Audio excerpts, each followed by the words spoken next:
is Julia Jimrozik. This is my partner Corin Kempster, and together we designed Line Garden.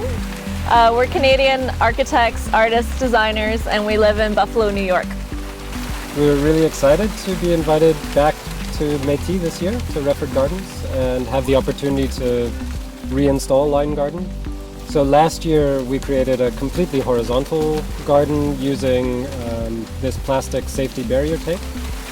And that was interesting to us because we wanted to make a very colorful garden with strict geometric patterns, working with like traditional elements of garden design, but to do it with this completely fake plastic man-made material, which was also very inexpensive, mass-produced. You could buy it off the shelf.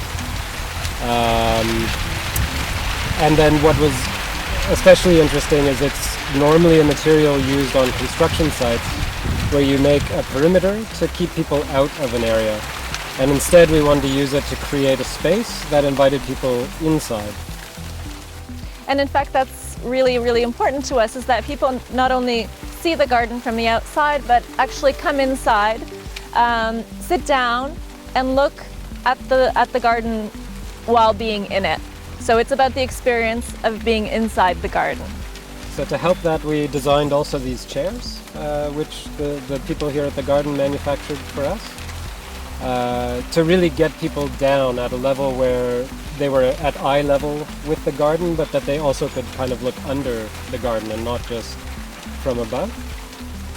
And this year we were again excited to be invited back, and we were asked to propose if we wanted to propose a change to the garden. So what we decided to do was these 3 canopies that you see above us, which we wanted to make because they would provide shade for the garden. Last year when we were working, it was extremely hot on the site, and so these canopies provide like a dappled shade into the garden.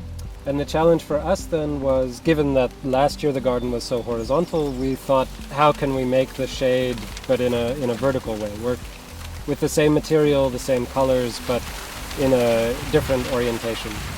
And so this was the result. And we received so much help in making this garden. We're really, really grateful for all the help we received both last year, and we were able to reuse a lot of the elements from last year. And then also again this year, we definitely couldn't have done it by ourselves to make this garden. So we're very grateful for everyone who contributed it to make the garden. Yeah. And very thankful for being invited back. Thank you. We hope you come and experience the garden.